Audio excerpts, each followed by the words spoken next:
Guys, you know what I forgot to do yesterday? I forgot to show you guys the finished product of the chronic fatigue tea, and one of the reasons why I probably forgot to show it to you is because I have brain fog when I'm in a heavy-duty chronic fatigue state. And actually, I was so tired yesterday, I couldn't even make the tea. After I prepared everything, I went back to bed. So I'm going to show you today the tea. I'm still not well. It's pretty bad when you can't make it for yourself. I would have asked my husband to do it, but he wouldn't know. He just wouldn't know the right way to do it. It's not that he wouldn't want to do it. It's just that he wouldn't understand, my procedure. And I actually think that when you prepare it for yourself, if you can, your energy and your needs and your intention go into it for healing.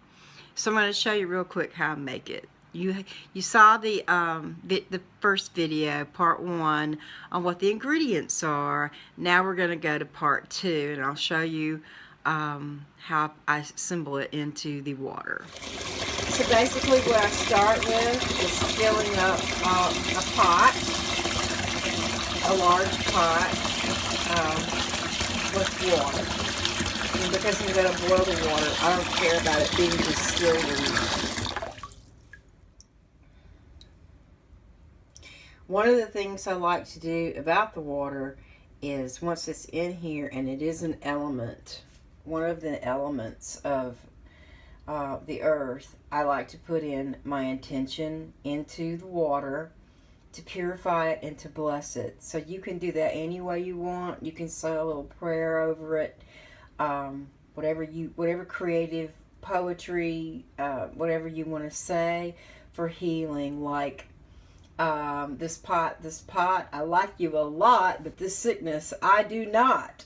So with this water, I enchant thee to make help for me. So mote it be. Okay, you can see I've chopped up the ginger, and my living verbena dried out. So that's kind of good. I like to put it in dried, and since I picked it myself from my garden, it only takes about a day to dry. The only thing that I've added that I didn't show in the first video is cinnamon, because cinnamon is good for everything. And it is the definitive magical lady herb. I don't know if cinnamon is an herb, but it's definitely used in many treatments, whether they're medicinal, spiritual, enchanted. But this is a wonderful way to add more flavor to it as well. And then I have leftover pieces that I may add. And of course, here's the black caviar of nature, the poor man's medicine. Although I'm not poor in spirit, I'm rich in spirit. This is going into the boiling pot, into the cauldron. Okay, so one of the things that I didn't show on my video yesterday is how I sweeten it. Now, I'm pretty sure that the people that are watching my channel, my friends, or people that are generally attracted to me are pretty creative to begin with. So being sort of a, not being sort of, but being sort of a dizzy artist, I'm not like, oh, you gotta have 4 ounces of this and 2 ounces of that. It's like, I figure people are gonna play with it and make their own minds up. I don't even know how many ounces they use. I just go by feeling. But I do sweeten it because I don't like it unsweetened. So what I use, and this is obscenely expensive, but my husband's diabetic and I'm trying to lose some weight. It is monk fruit sugar. Can you see that?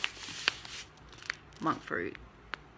It's all organic. Comes from China.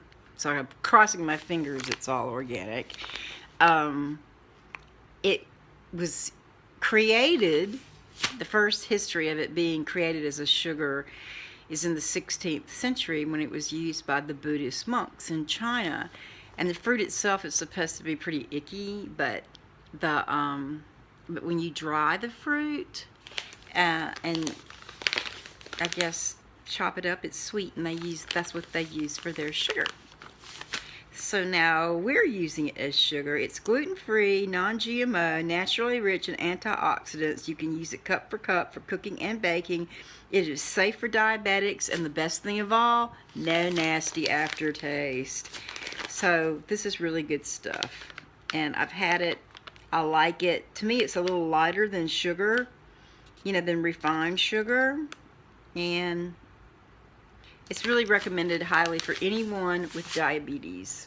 So, monk fruit sugar. Good stuff. Okay. Now I'm adding in the sugar. You can add as much or as little as you want. Now I'm throwing in all of the fruits and herbs, as you can see. That's pretty. It's really pretty. Now I'm putting in the elderberries. And that's going to turn everything purple. It will stain your clothes. So you want to make sure that when you drain this, that, you have something to protect your clothes. Now the thing about it is that I just put it all in loose. And then when it's finished, I let it boil for about 2 minutes. And I turn it down on low heat and let it simmer. Probably for about 15 minutes.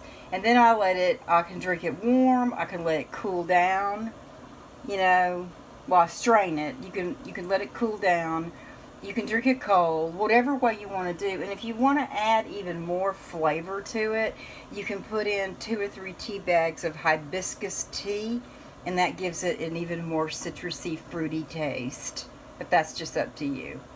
It'll just add more vitamin C to it, which is not bad at all. Just don't forget that before you drink it, you have to strain it, or you're going to be drinking a lot of clumpy little berries. So it has to be strained.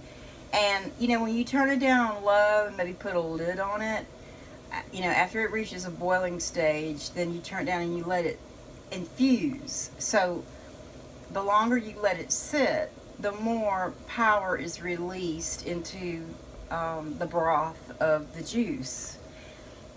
So let it sit for, you can let it sit for as long as 45 minutes or an hour before you drink it, and it just makes it that much more potent.